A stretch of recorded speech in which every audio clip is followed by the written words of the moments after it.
பச்சை புடவைக்காரியாய் உன் தாய் மீனாட்சி நான் இன்று உன்னிடம் வந்திருக்கிறேன். என் தங்கமான தங்கப்பிள்ளையே, நீ ஏன் பயப்படுகிறாய்? நான் உன்னோடு இருப்பதை நீ மறந்துவிட்டாயா? நீ எதிர்பார்த்த காரியம் நடக்குமா என்று பயப்படுகிறாய். இன்று நல்ல செய்தி உன் வீடு தேடி வரும்.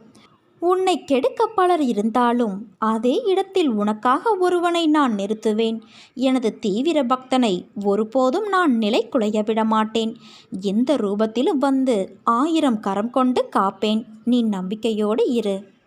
மற்றவர்களிடம் பேசும்போது பொறுமையோடும் கவனத்தோடும் வார்த்தைகளை உபயோகப்படுத்து. அவசரப்பட்டு வார்த்தைகளை கொட்டிவிடாதே. வாழ்க்கையில் நீ சந்திக்கும் தோல்விகளால் மனம் சோர்வடைந்து இதற்கு மேல் நான் போராட முடியாது என்று நினைக்காதே. வெற்றி தோல்விகளை குறித்து கவலைப்படாமல் உன் லட்சியத்தை நோக்கி முன்னேறி செல். கடமைகளை தவறாமல் செய். அந்த நம்பிக்கையே உன்னை வெற்றி பெற செய்யும்.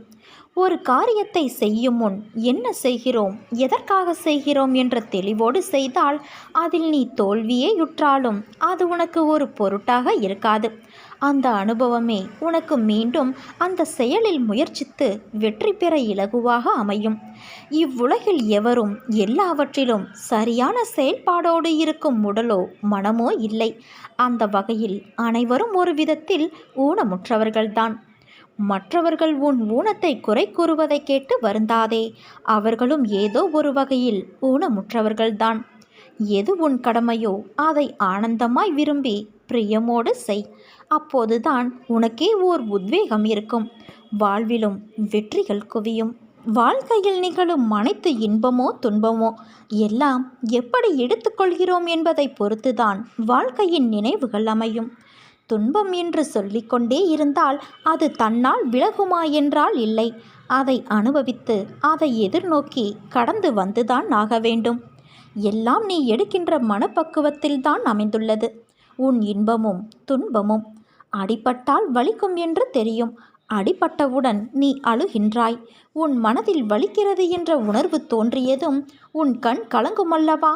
அதற்காக இனிமேல் எங்கேயும் செல்லக்கூடாது, நகரக்கூடாது, அப்போதுதானே அடிபடும் என்று யோசித்தால் உன்னால் வாழ முடியுமா சொல்? அதைப்போல துன்பம் உன்னை காயப்படுத்தும் என்று தெரியும். அது வலிக்கும் என்றும் தெரியும். அதை தைரியத்தோடு ஒரு முறைக்கு 2 முறை நிமிர்ந்து பார். அது உன்னை என்ன செய்கிறது என்று. எதற்கும் மனம் தளராதே. உன்னால் முடியும் என்று போராடு. துணிந்து நில். பல வெற்றிக்கனிகளை நீ பறிப்பாய். இன்றிலிருந்து உன் கஷ்டங்கள் நீங்கி உன் வேண்டுதல் நிறைவேறும். நீ நினைத்தபடி உன் குடும்பம், தொழில் மிக திருப்திகரமாக இருக்கும். இது உன் அன்னையான என் சத்திய வாக்கு. நீ விரும்பிய வாழ்க்கையை வாழப்போகிறாய் என் குழந்தையே. உன்னோடு உன் அன்னையான நான் இருப்பதை உணரும் நேரம் நிச்சயம் வரும். நீ கலங்காதே. எந்த சூழ்நிலையிலும் உன்னை நான் என்றுமே கைவிட மாட்டேன்.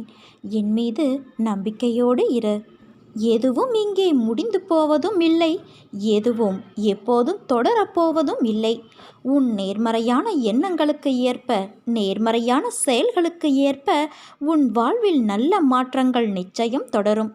தீய பழக்கங்கள், தீய சிந்தனைகள் அழிந்து வாழ்க்கை ஒரு அற்புதமானது என்பதை நிச்சயம் உணர்த்தும். எல்லோருக்கும் ஒரு முறையாவது இது உணர்த்தப்பட்டு இருக்கும். நீ நம்பிக்கையோடு இரு. நல்லதே நடக்கும்.